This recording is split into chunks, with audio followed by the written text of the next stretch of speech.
All right, ladies and gentlemen, welcome back to another episode of the Real Deal podcast. Again, I am Cleon Deal, and we also obviously have Brandon Haley. the man, Welcome the myth, the back. legend. I don't know if you want to do like a.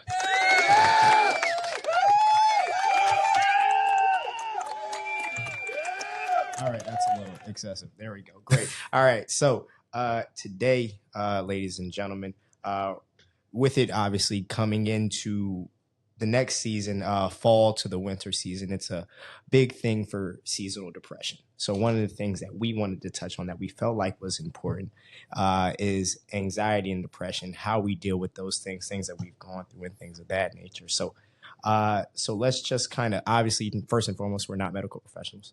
Definitely not a medical professional. So obviously everything that we do is just our human experience, and maybe that can help you and you can relate to that, help you get through your day-to-day life. Yeah. So basically, we're going to do a quick episode on anxiety and depression. Again, we are not medical doctors, so everything that we say is just based on our own personal life experiences of getting over and dealing with anxiety and depression. So first question would be, because now, like the older you get, I feel like that's when you really start to feel what exactly anxiety and depression is. Unless you had an extremely rough childhood. But I've never, like growing up, I never really experienced anxiety. It wasn't until like maybe mid 20s, like around 24. Just with, after graduating college, I guess that's when, anxiety really started to be noticeable in my life. So first question with you would be, like, when did you start to feel those symptoms of like anxiety, getting a little anxious with your day-to-day life? So I think that first for us, like you said, once we get into our mid to late 20s, I think we're able to identify it more. I think we've been experiencing it, maybe as kids. We just obviously putting a name on that feeling was a little bit more difficult than it is now. But for me, anxiety, obviously, I'm more of a relaxed type of guy. So thankfully, these things don't hit me too very much. nonchalant. So I was surprised that you even have ever experienced the feeling of anxiety, but we're all human. So exactly. So really the main thing is just getting into our rut of our day to day. It's very easy to get caught up. I probably say the main thing that affects me is I have this feeling that I should be a lot farther in life than I am. So sometimes I get into these moods where I feel like I want to rush to work on things. I want to go and put out a whole album of music. I want to come do a podcast. I suddenly feel this feeling that I want to get ahead all of a sudden, and that stresses me out. Typically, not to cut you off there, because I've definitely had that anxious feeling, but that usually comes from comparison of other people around your age. Yeah. But nowadays you got 16, 17, 18-year-olds that are multimillionaires with the power of social media or other ventures that they get into. But I definitely relate on that. Yeah. From when we were doing life insurance together. Oh my goodness. And being in the business for so long, and it's like, when is it ever going to click? When is it ever going to click? And it did, but the financials never really clicked to where I wanted to be, and that was always something I'm like got very anxious about, because I was like in my mid 20s when I was doing that. Of just like, how are these 21, 22, 23-year-olds doing it and getting it done? So for context, guys, selling life insurance, financial services, very, very lucrative industry. So we were watching people make $5, $10, $15, $20,000 in a week. I think the biggest week I saw was $100,000 of somebody making that in a week. Wow, I'm struggling for pennies depending on where we're at. It was a struggle bus, definitely, but learned a lot from that. But yeah, that type of anxious energy and anxious feeling comes from like comparing yourself to others. And they always say comparison is the thief of joy. Right. So you really can't compare your life with anybody else. You just can control what you can control at that point and where you are now, and keep moving forward from there. Cut you off on that story. Anything else you want to add to it? I think probably one of the more important things for me, when you recognize those feelings, for me, I try to breathe through it. That's really my main thing. I do a lot of just breath control, and so Like Wim Hof, or just literally just exactly that. Because those feelings, it's odd, but it kind of comes up through my chest almost. So that breath kind of relieves that from me.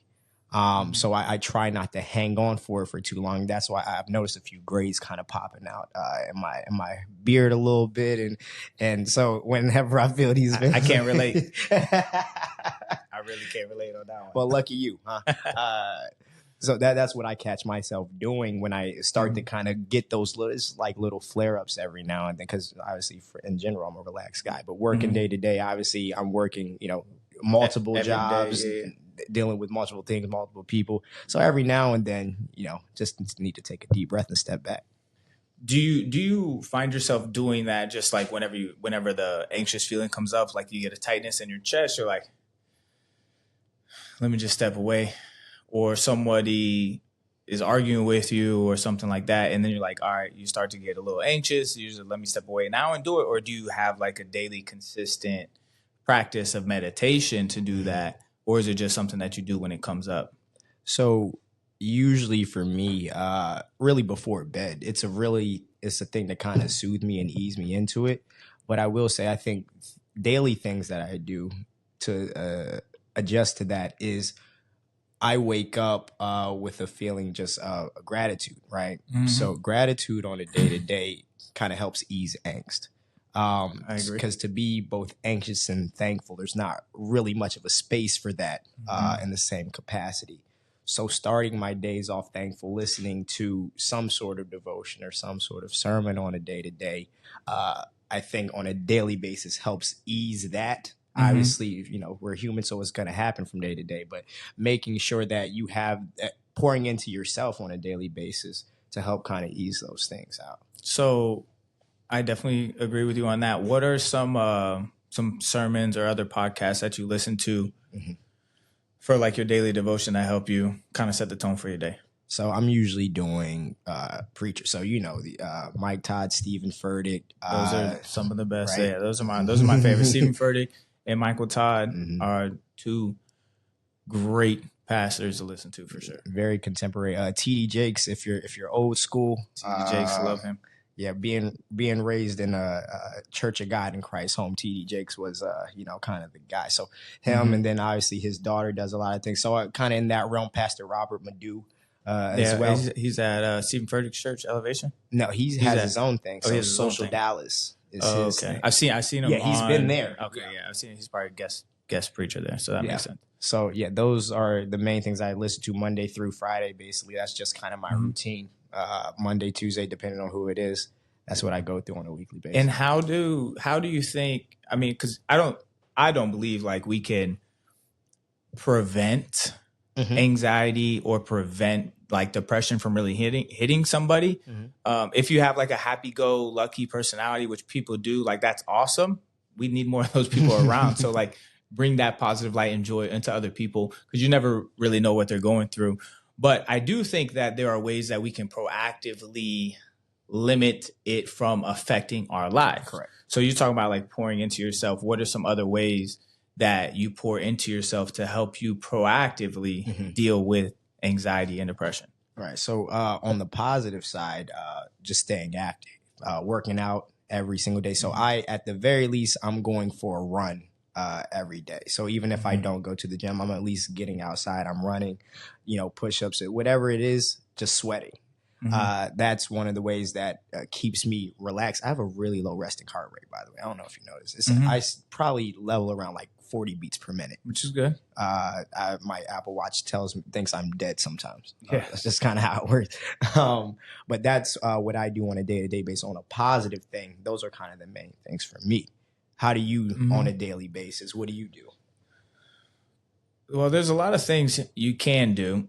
And, based on a lot of people that I follow and listen to, a lot of them talk about like grounding yourself, like literally just connecting with sun and your feet on grass. So it's like something with some electrical currents. I don't really do the foot. You the go foot outside thing. barefoot?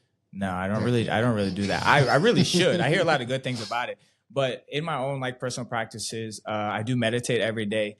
And it's funny you talk about like the breathing in, deep breaths in and out, holding it. They really do help. They really do help. For whatever reason in my brain, it's very annoying when I'm having to do that and having to do that repetitively. I use an app called Insight Timer. I pay for the premium. There's a free version of it, but it's just a whole bunch of guided meditations. And based on a book that I've listened to multiple times, Stress Less, Accomplish More by, I believe it's Emily Fletcher, but Stress Less, Accomplish More is the name of the book. They talk about Ziva meditation. Ziva meditation, the best meditation practice to get optimal results is to meditate 15 times twice a day. I'm not going to tell you to do that. That is based on her science and her research. So if you want to know more about that, read that book. But I will do on the app Insight Timer, it gives you options of how long you want to meditate. So I usually try to do minimum of 5. If I have extra time, or if I'm like not too sleepy, I'll do like 10 to 15. But I also don't want to like do it and like fall back to sleep while I'm doing it, because I usually do it first thing in the morning. And then obviously that's when I'm most tired. Right. Other practices that I do, I definitely work out. That helps. Always getting the endorphins flowing. I can't run at the moment, but when I was, I can't run fast at the moment. Let's say that. But when I was, I would play a lot of flag football. Right. That's just my love for the game and playing flag football. People still like think it's super, super silly. But if you ever heard about flow state, it's just when you're literally in the zone of doing something and literally nothing else in the world really matters. So it's like whenever I play flag football, 98% of the time, like I'm in a flow state, like nothing else in the world matters in this moment. And I can just go out there and play. So it's something like that keeps me level-headed, and then that's why I continue to do that. But that is like, since I haven't played since my knee surgery, it's been about 2 months now. It's like start to get a little anxious thinking about it again. It's like, now I really miss it. Starting to itching to get back out there. Now I really miss it. Just because one, it's a fun hobby to have, but two, like just how sane it keeps me to like look forward to it. Like, hey, I get to go out there, run around, have fun, make a couple plays, or get a couple plays made on me, because I'm human. But yeah, that's definitely one of the things that having a hobby is very, very important. Something that you generally enjoy to do is a great escape from the daily stresses of life. 100%. Having a hobby, and this is like our new hobby right here, I suppose. Learning how to do. Yeah, we're just all this podcast, just talking to you guys about our lives. So let's talk about this, right? So we talked about positive ways to deal with anxiety in the moment, depression in the moment. So I want you to kind of give us an experience of something that, let's say, of a depression that you kind of had to deal with, and what was a negative way that you decided to cope with that at the time? Well, I think the easiest. Well, I guess there's a lot of things that I could probably talk about right now, but we'll say those. But I think the thing that could relate the most with people would be breakups. Anytime you go to a breakup, and it could be a good breakup, a bad breakup, regardless of what it is, if you're with that person for an extended period of time, obviously you're spending a lot of time with them, you got a lot of feelings for them. So when you're no longer with that person, when they're no longer a part of your life, like you're going to feel depressed. Like you are going to be depressed. Like that's just is what it is. And earlier, in my young adulthood, I would say the easiest and best thing to do was go out, get hammered, and go out and get hammered. Maybe you cry a couple times, but then after that, then you're going out and getting hammered, and then you're just using women for their bodies to get over your own depression. So now you're poisoning yourself with alcohol, and then you're using other women, and then it just becomes a habit, a circular motion. terrible cycle. You know what I'm saying? If it's not one drug, it's another. You know what I'm saying? If it's not alcohol, it's women, or it's both. So those are terrible ways to deal with depression. And I've been sober now for almost 2 years. Yeah. So the 13th. October 13th. So definitely I don't use alcohol to cope with or get over depression anymore. You know, I try and use the things that we just spoke about, going to the gym, playing flag football, trying to learn new, like now the thing that I've been doing is trying to learn new skills. Right. So like now, like getting into the real estate, short-term rental space, like learning different things in that nature, paying a mentor to teach me because time is money. I'd rather invest a little bit of money to get all the mess ups that he did out of the way so I don't have to worry about those. That's what I do now. But yeah, to go back on like bad ways to do it, yeah, alcohol, no. And I'll tell you, like alcohol is great to mask the problem. Alcohol is great. It is great to mask the problem. Right. It's just like playing flag football. Like nothing else matters in the world. Right. So when you're out having a couple of drinks, getting blacked out, having a good time, man. Having a good time. Nothing in the moment matters in the world. So I understand like the cultural thing to do it, but drinking or not drinking, like you're still going to have these problems. Like I haven't been drinking for 2 years and you still are going to get anxious. You're still going to get depression, but you're going to start to use your brain in a way you've never used it into finding new ways to overcome and get over that. Right. So prior it would be drinking, sleeping around. Now it's like, what can I do to build a business for myself? Like, what can I do to build a life for my future family? You know what I'm saying? It's like, you know, if this situation didn't work out or this situation's not going the way I imagined, somebody somewhere else has it 10 times worse than you. You know what I'm saying? Like there's always somebody that has it worse than you. No matter what you go through, there's always somebody that has it worse than you do. And I try and keep that in perspective when I do get into these little dumps or start to get a little anxious. And then it's just like that it could be worse. It always could be worse. So I just want to always, like you say, be grateful for the people around me, the things that are in front of me and the ideas that I have, and then focus on them to start to create something that I own. You know what I'm saying? Like I don't want to work for somebody forever. You know what I'm saying? It's time to get to that, that way of what can I own? How can I maximize it? Start to continuously learning how you can, as a human being, continue to get better. Right. Gotcha. Good. What I mean, besides the drinking, what are some other ways you think are bad ways to deal with anxiety and depression? So for me, back in, you know, the earlier days when I was putting myself into situations that I didn't need to be in. That's another way. I mean, literally to avoid some depression. Listen to the red flags. Get out of there. Just get out. Yeah, man. Like there was probably one of the worst periods, while we were working together over at, when we were selling insurance.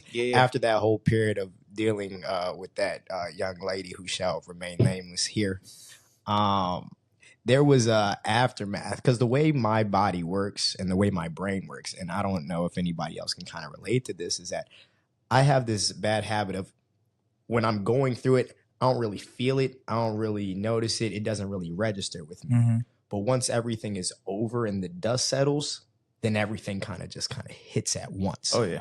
So it's like you're going through and you think you're fine. And that's kind of the biggest mistake that I made, because it's going to be a lot easier to deal with things as they come than to let a whole reservoir build up until the end. And then it all just kind of comes out and floods you. And the thing with depression is sometimes you don't really control that. Yeah. You know what I'm saying? Yeah. Sometimes like everything can be good and then boom. Then like why am I feeling like this? Like why did I think about this person again? Why did this situation happen to me? Then you start to get back in that victim mindset of like, why is this happening to me? Instead of like, what did I do to deserve this? Yeah. Instead of like what is this doing for me? What can I learn from this? Yeah. And it'll come in waves. Exactly. And for me, it's funny because I used to like talking to my friends when they were talking about kind of depression that they were going through. They would talk to me about how they would go and drink or they would go and smoke and do whatever. And in my head, I had, these self-righteous moments of thinking I was better than them because I'm like, oh, I don't do any of that stuff. But then I kind of had to sit down and think, I'm like, what do I do? And then I had to kind of really reflect on bad habits. And my thing was, like you said, was women. So I would get into these fits where I would just text a bunch of girls or start calling a bunch of girls. I had no intention to even to have a further relationship with or anything like that. But just because I would get into those moods, that was my coping mechanism. And so it took a little bit for me to discover that for whatever reason. I think because obviously when you're going through that phase that all men go through of being like a player, that's just it's a normal thing for you to do on a day-to-day basis, and you don't recognize it as something that you do because you feel like there's a void somewhere else. And that's exactly what and it does take a while. So if you're listening to this and this sounds like you, maybe that's what you're doing. You know what I'm saying? Like, because once you're in it, like it took me a while to realize, like, that's really what I'm doing. Like, I'm filling a void instead of just sitting with my problems and sitting with my emotions and being able to get over them. After, and I really realized that is like when I stopped drinking. So it's like, okay, I'm not using that drug, but you can't be, no, why am I using women? Like, that's another drug too. You know, I'm just using them for their bodies. Like, that's not that's not going to help you get over depression or anxiety. Like, that's not going to help you either. You know what I'm saying? I mean, it might be a nice little release for you in the moment, and especially if you're somebody that's doing it with multiple, then it's just like you start to string all these women along with you. Right. And then they start to get some feelings. You start to get some feelings. And now you got feelings for multiple women. Multiple women want to be with you. And then in the long run, it's going to create even more anxiety. It's a large mess that you now have to clean up, right? Because now there's an aftermath to decisions that you made when you were in a low place that you never planned on dealing with. Exactly. That you could have just avoided by doing something a little bit more productive. So that's when, like, depression would hit. And that's when I would say, when I was drinking, when I'd make the most regrettable decisions. It'll be all right. But after that, you know, you just kind of realize there's a lot better ways to cope with these things and try and help you. I don't think you can fully get rid of them, but you can minimize the effects of them. So with that, I guess we'll be done with today. We are running a little short on time. You got anything else you want to add to this topic here? I think the main thing is to be proactive with dealing with anxiety and depression, because unfortunately these things in life are inevitable. So the more you set yourself up mentally, physically, spiritually, financially to be in a better place, the easier it will be to deal with these things as they do come, because they will come. 100%. I agree with you. And before we do go, because there's a whole bunch of different ways like people can be depressed. What is like depression to you? Depression to me is not being able to just enjoy, let's say, just life itself, things that you typically do enjoy. Obviously not wanting to leave that. Basically for me, for my, I guess let's call it an episode, for lack of a better words, the only thing I wanted to do was sit in a dark room. That was depression. I just wanted to sit in my car, right? I didn't want to talk to anybody. I didn't want to listen to I was sitting in silence. That's what my version of what depression was at that time. Yeah, no, I definitely relate to that. I mean, I don't usually sit in like full silence, but I can. But yeah, usually I just lay in bed and never move. So it's like, that's basically the opposite of what you want to do when you start to get those kind of depressed moments. You really want to get out and be with other people that you love. Like, you really want to talk to other people that you love. So if you are going through something serious, like I had a whole span of my life to where like it was just one thing after another, terrible breakup, some other crazy stuff. My stepdad got cancer, like just a whole bunch of crazy stuff. And it's just like real serious shit. You know what I'm saying? Real serious thoughts at that time. But it's like, you kind of just have to take a step back and get around the people that you love and love you, and just be around their energy. Sometimes that definitely helps more than just coping up in a room and staying in there. But get around the people that care about you, get around the people that you care about, and that'll help you if you are going through like a dark episode or a dark moment. Get around the people that you love, talk to them. If it's really dark, seek some help. Professional help. BetterHelp is a good online therapy app to use. My sister's actually a mental health counselor. I don't know if I told you that or not. No, you didn't. So what's her? Yeah, you can shout her out. Reach out to Cleon's sister. What is her? She's Living Lee on Instagram. I don't know what she does. I don't know what her other things are, but she is on Instagram. She'll typically do she's a Christian mental health counselor. So I think that she does scripture based, Bible related, and those are the things that she does. There, she's in Chicago, but she does virtual and virtual. Yeah, we love virtual. So yeah, if you need another one to reach out to, there's a good one there. Reach out to your local pastors. Tell you my pastor knows me better than I know myself. Sometimes he tells me some things and he doesn't even need the full story, and I'm just like, what in the world? How do you know all this? It's just really crazy. So find people around you that care about you, that you care about. Get around them. Get some advice from them. And that's all that I got. If you are going through a dark place, definitely seek some help. Hope this helped with some tips and tricks for how we overcome our own anxiety and depression. We're all human at the end of the day. We're in this thing together. So if you need to reach out to us, we're more than happy to help. Get you some serious help if you need it, or just be a shoulder to cry on, be somebody that you want to talk to, FaceTime for a little bit. We'll listen to your problems as well. There we go. All right. Let's go. We'll see you guys on the next episode. Thank you.